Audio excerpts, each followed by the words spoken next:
So, mga sangkay, meron po ngayong bad news sa Visayas dahil po dito sa Lindol.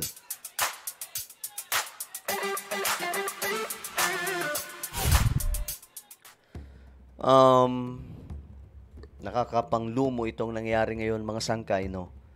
Doon sa Visayas, and kami po ay nakikiramay sa lahat po ng mga pamilya na naiwan, mga sangkay, mga kababayan po nating pumanaw dahil po dito sa matinding pagtama ng lindol doon po sa Cebu at sa buong Visayas.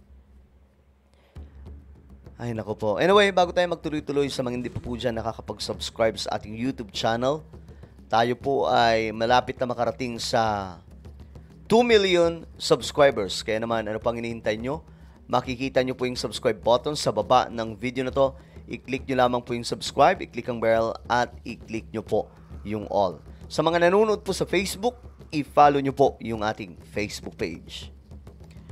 Okay, this is very alarming, mga sangkay, na nangyari ngayon dahil po sa lindol. No? Hindi ko na ipapakita, mga sangkay, itong mga, kasi nakita nyo na po sa social media yung mga grabing kaganapan doon, mga sangkay, at halos hindi po kayang tingnan ng ating mga mata yung mga na-witness natin. Maraming tao, mga sangkay, ang sumakabilang buhay nung gabi na tumama. Kagabi lamang po ito Kagabi nung tumama, mga sangkay, itong matinding paggalaw ng kalupaan. Ngayon, mga sangkay, ito yung balita. Supply ng kuryente sa Visayas grid bahagyang ninipis. Kaya pala, mga sangkay, ngayon, yung ibang mga lugar sa Visayas, wala pong kuryente. Kahit po sa summer ngayon, mga sangkay, wala pong kuryente. At iba pa pong mga lugar sa ating bansa doon sa Visayas, wala pong supply ng kuryente. Bakit? Itong impormasyon. Isa sa ilalim sa yellow alert, ang Visayas. Grid mula 1:00 ng hapon hanggang 12:00 ng umaga.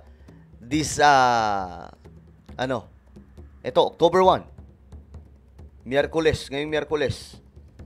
Sakto, October 1 na pala ngayon, mga sangkay. Ayon sa National Grid Corporation of the Philippines or NGCP, bunsod ito ng ipinatupad na forced outage sa ilang power plant kasunod ng magnitude 6.9 na lindol sa Cebu. Nananatili namang normal ang kondisyon ng Luzon at Mindanao grid. So, sa Luzon and Mindanao, normal ang supply ng kuryente, mga sangkay. Yung mga power plants natin, maayos. Subalit, ang nakakalungkot doon po ngayon sa Visayas, wala po mga kuryente. Dahil siguro, nakita nyo naman, mga sangkay, yung tumama na lindol, hindi po biro. Sabi pa nga po ng iba, first time nilang naranasan. And just imagine, ito pa lamang po ay nasa 6.9 magnitude. Pero halos 7 na rin po, no? Lakas nun. Grabe. Sabi pa nga po nila, mga sangkay, ito daw po yung pinakamalakas na naranasan po nila doon sa Visayas. Grabe. At ayon po sa report, mga sangkay, 27 na mga power plants sa Visayas ang nagkaroon po ng problema. Panahon daw po ni... Guys, wala pong politics dito muna. Kasi pinag-uusapan po natin dito, mga sangkay, itong katakot-takot na disaster. Disaster, or paano ba natin i-explain tong ganitong klaseng pangyayari, mga sangkay, na talagang namang katakot-takot na nagaganap sa ating mundo. At ayon po sa report, 'di ba, na after the po ng pagyanig doon po sa Cebu, bigla daw pong sumabog, mga sangkay, itong Taal Volcano. Pambihira. 2:00 ng madaling araw, naganap, mga sangkay. Right after, no? Pagkatapos, ilang oras lamang matapos po ang pagkakaroon po ng paggalaw ng kalupaan doon po sa Visayas, bigla naman pong pumutok itong bulkan sa Luzon. Sa talagang Grabe itong nangyayari. So, ayon po dito mga sangkay sa report, 27 na mga planta ng kuryente, mga power plants, ay napuwersa. Nagkaroon po ng forced outage due to the earthquake.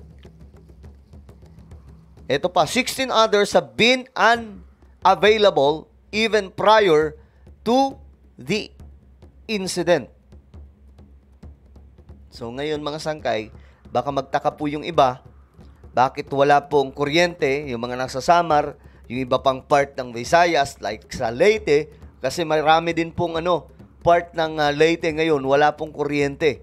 Sa Samar din po ganun. So, uulitin ko po, ang bad news, guys, may 27 na power plants na nagkaroon ng forced outage dahil nga po sa lindol na ito. Yun po yung nangyari. So, nakakalungkot itong nagaganap ngayon, mga sangkay. At alam nyo, hindi lamang naman po ito sa Pilipinas nangyayari. Nagaganap din po ito sa iba't ibang panig ng ating mundo. Pero ngayon kasi, medyo delikado ang sitwasyon, mga sangkay, no? Lalong-lalo na may mga matitinding fault line ang ating bansa. Kaya ngayon, malamang sa malamang, mabubuhay na naman po, mga sangkay, ang haka-haka o usapin patungkol po dito sa The Big One, dito sa Metro Manila. Imagine niyo mga sangkay kung itong 6.9 tumama sa may mga building na mga lugar. Di ko ma-imagine mga sangkay kung ano po ang sitwasyon. Talagang nakakatakot. Kaya nga ako mga sangkay, sa totoo lang, ayoko talagang tumira sa mga delikadong lugar, no? Mga matataas na lugar like mga condo, delikado, mga sangkay. Di nga po natin alam kung standard ba ang pagpapagawa ng mga building sa ating bansa. Kasi alam nyo, nauuso sa Pilipinas, mga sangkay, yung mga substandard na mga gusali, no? Sabi pa nga po ng isang nagkomento, mga sangkay, sabi po nitong si Rian, this earthquake will reveal the substandard infrastructures of corrupt government officials. Una daw, yung pag-ulan. Ngayon naman, lindol. Mother Nature's literally exposing these anomalies. Yan yung mga sangkay.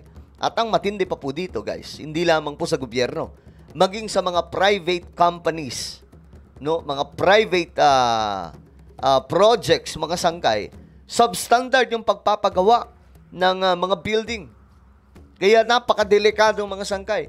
Doon sa Japan, 'di ba? Kapag may lindol, makita, tingnan niyo po sa YouTube, no, ang mga building nila ay nakadesenyo na o may system na, mga sangkay, na kahit tumama ang malakas na pagyanig, hindi po basta-basta matutumba 'yon. Mayroon po siyang kung anong bagay na nakalagay doon na sumasayaw na lamang po siya sa lupa. Dito sa atin, substandard.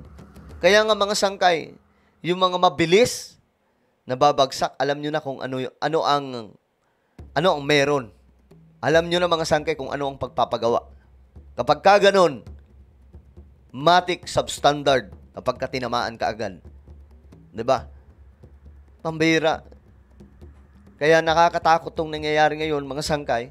Daming fault line. Kahit po doon sa Visayas, mayroon din po. Doon sa Leyte po ata yun. O sa Samar, mayroon po doon fault line na napakahaba at napakalaki, mga sangkay. At delikado. Kasi kapag ka gumalaw yun, yari.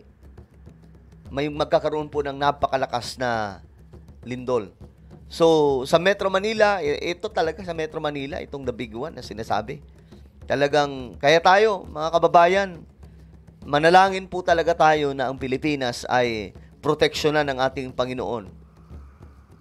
Mother Nature po yan. Ang tanging makakahinto lamang po niyan, mga sangkay, hindi po kahit na sinong nilalang, wala pong kahit na sinong nilalang sa mundo ang kayang makapagpatigil sa lindol. Tanging Diyos lamang po talaga ang maaasahan natin dyan. So, let's pray for our country, mga sangkay. Ang bihira. And let's pray for our kababayan doon po sa Cebu at iba pang mga lugar na tinamaan nitong katakot-takot na paggalaw ng kalupaan. Again, ang bad news, mga sangkay, ay ito, 27 na mga planta ng kuryente ang napuwersa ngayon na hindi magbaba. Ano to? Nagkaroon siguro ng problema mga sangkay dahil nga po sa lakas ng lindol. Kaya brown out ang maraming o malaking bahagi ngayon ng Visayas. Alright? So ano po ang inyong opinion? Comment down below. Guys, mag-iingat po kayo dyan sa Visayas. Hindi ko alam kung may mga aftershocks pa pero naway ingatan kayo ng ating Panginoon. Mayroon po tayong YouTube channel, Sangkay Revelation. Hanapin nyo po ito ngayon sa YouTube. Kapag nakita nyo na, i-click nyo po yung subscribe, i-click ang bell, at i-click nyo po yung all. Ako na po ay magpapaalam. Mag-iingat pong lahat. God bless everyone.